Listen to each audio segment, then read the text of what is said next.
High বন্ধুরা, আজকের ভিডিওতে আমরা কথা বলবো অ্যানিমিয়া নিয়ে, যেটি একটি সাধারণ বা কমন সমস্যা। আর এই সমস্যাটি বেশিরভাগ ক্ষেত্রে শিশু ও মহিলাদের মধ্যে দেখতে পাওয়া যায়। আর এই সমস্যাটি কোনো পেশেন্টকে হলে তার কি লক্ষণ দেখতে পাওয়া যাবে এবং এটি কেন হয় এবং এটিকে কিভাবে প্রতিকার করা যায় বা ঠিক করা যায় তা বিস্তারিত আলোচনা করব এই ভিডিওতে। তো ভিডিওটি স্কিপ না করে সম্পূর্ণ দেখতে থাকো। ভিডিওটি ভালো লাগলে অবশ্যই লাইক করে দেবে এবং আমাদের সাথে থাকার জন্য বাংলা ফার্মেসিকে সাবস্ক্রাইব করে দেবে। তো চলো ভিডিওটি শুরু করা যাক। তো অ্যানিমিয়া বা রক্তশূন্যতা, অ্যানিমিয়া বা রক্তশূন্যতাটা কী আমরা জেনে নেব। Anaemia is a condition characterized by the deficiency of red blood cell or hemoglobin in the blood, leading to reduced oxygen transport to the body's tissue।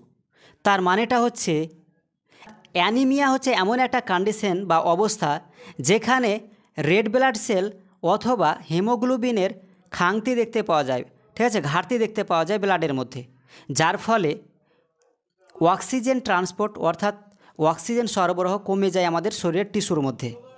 এই কন্ডিশনটাকে বলা হয় অ্যানিমিয়া বা রক্তশূন্যতা। এই রক্তশূন্যতা কেন হয় তা আমরা জেনে নেব, অর্থাৎ কজ অফ অ্যানিমিয়া। অ্যানিমিয়া কেন হয়? 1 নম্বর, আয়রন ডেফিসিয়েন্সি। যদি কোনো পেশেন্টের মধ্যে আয়রন ডেফিসিয়েন্সি দেখতে পাওয়া যায়, আয়রনের ঘাটতি দেখতে পাওয়া যায়, তো সেক্ষেত্রে হতে পারে। 2 নম্বর, ভিটামিন বি12 ডেফিসিয়েন্সি। যদি কোনো পেশেন্টের মধ্যে ভিটামিন বি12 ডেফিসিয়েন্সি দেখতে পাওয়া যায়, ঘাটতি দেখতে পাওয়া যায়, তো সেক্ষেত্রে হতে পারে। মাল অ্যাবজর্পশন ইস্যু যদি থাকে সেক্ষেত্রে হতে পারে। অথবা কোনো পেশেন্ট যদি দীর্ঘদিন ধরে কিডনির রোগে ভুগে, তো সেক্ষেত্রে হতে পারে। অথবা এছাড়াও সার্টেন মেডিকেশন, অনেক ওষুধ রয়েছে যেগুলো আমাদের আরবিসি এবং হিমোগ্লোবিনের পরিমাণকে রক্তের মধ্যে কমিয়ে দেয়। এছাড়াও কোনো পেশেন্ট যদি আর্থারাইটিসের সমস্যায় অর্থাৎ বাতের সমস্যায় ভোগে, তো সেক্ষেত্রে হতে পারে। এছাড়াও কোনো পেশেন্টের যদি ক্যান্সার হয়ে যায়, ক্যান্সারের সমস্যা থাকে, তো সেক্ষেত্রে এই অ্যানিমিয়া দেখতে পাওয়া যায়। অথবা কোনো পেশেন্টের মধ্যে যদি কেমোথেরাপি, ঠিক আছে, ট্রিটমেন্ট চলে, তো সেক্ষেত্রে হতে পারে। এছাড়াও যদি কোনো পেশেন্ট অ্যাক্সিডেন্ট হয়ে যায় অথবা অন্য কোনো কারণে এক্সেসিভ ব্লাড লস হয়, অর্থাৎ রক্ত যদি কি হয়ে যায়, লস হয়, ব্লাড লস হয়, তো সেক্ষেত্রে হতে পারে, ঠিক আছে। সেটা হতে পারে অ্যাক্সিডেন্টের কারণে বা কোনো কারণে কেটে গেছে সেই কারণে হতে পারে। এছাড়াও বোন ম্যারো ডিসঅর্ডার, যদি বোন ম্যারো ডিসঅর্ডার থাকে, ঠিক আছে, বা হয়ে যায়, তো সেক্ষেত্রে হতে পারে। কারণ বোন ম্যারো আরবিসি ফর্মেশন করে, যেখানে আরবিসির সংখ্যা কমে যায়, যার কারণে অ্যানিমিয়া দেখতে পাওয়া যায়। অথবা জেনেটিক কন্ডিশন লাইক থ্যালাসেমিয়া, যদি কোনো পেশেন্টকে থ্যালাসেমিয়ার প্রবলেম থাকে, সমস্যা থাকে, তো সেক্ষেত্রে এই অ্যানিমিয়া দেখতে পাওয়া যায়। তো আশা করি বুঝতে পেরেছো। এবার দেখে নেব সিমটমস বা লক্ষণ। যদি কোনো পেশেন্টকে অ্যানিমিয়া হয়ে যায়, তো সেক্ষেত্রে কী সমস্যাগুলো দেখতে পাওয়া যাবে একজন পেশেন্টের মধ্যে। যেমন ফ্যাটিক, অর্থাৎ প্রচুর ক্লান্তি মনে হবে এবং উইকনেস, দুর্বল মনে হবে, ঠিক আছে, প্রচুর ক্লান্তি এবং শরীর হাত দুর্বল হয়ে যাবে।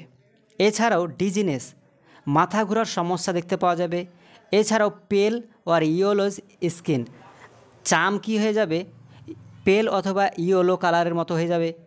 এছাড়াও রেগুলার, ঠিক আছে, ইররেগুলার হার্টবিটের সমস্যা দেখতে পাওয়া যাবে। চেস্ট পেন, বুক ব্যথা করবে। এছাড়াও শর্টনেস অফ ব্রেথ, শ্বাসকষ্ট হবে।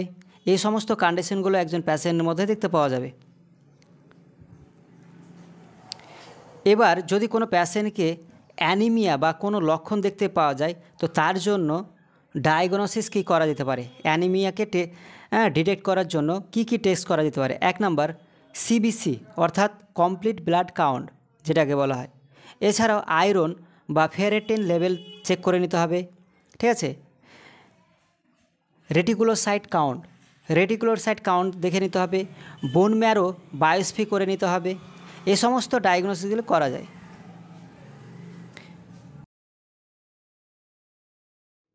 ট্রিটমেন্ট হিসাবে অ্যানিমিয়ার জন্য ইউজ করা হয় বা একজন পেশেন্টকে দেওয়া হয় আয়রন সাপ্লিমেন্ট, সেটা হচ্ছে ferrous sulphate.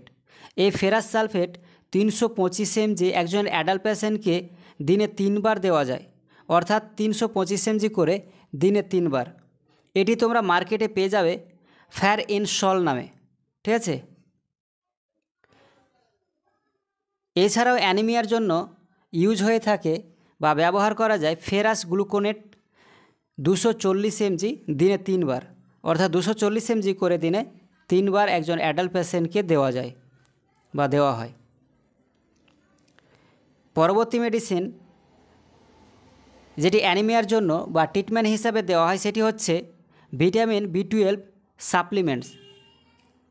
Vitamin B12 supplement, ঠিক আছে, মার্কেটে তোমরা ন্যাসকোবাল নামে পেয়ে যাবে, ন্যাসকোবাল স্প্রে। এর ডোজটা আমরা জেনে নেব।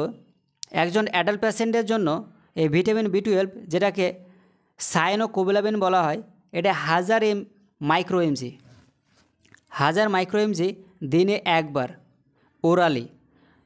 এছাড়াও এর অল্টারনেট যদি আমরা পেশেন্টের কন্ডিশন যদি ঠিক আছে সিভিয়ার থাকে তো সেক্ষেত্রে 100 থেকে 1000 মাইক্রো এমজি ইন্ট্রামাস্কুলার উইকলি দেওয়া যায়। এর পরবর্তী যেটি এই অ্যানিমিয়ার জন্য দেওয়া হয় সেটি হচ্ছে folic acid supplement. Folic acid supplement এটা মার্কেটে FA8 নামে পাওয়া যায়। ঠিক আছে, এই ডোজটা জেনে নেব। এর ডোজটা হবে ফলিক অ্যাসিড 1 mg করে দিনে একবার। ঠিক আছে, 1 mg দিনে একবার একজন অ্যাডাল্ট পেশেন্টকে দেওয়া যায়।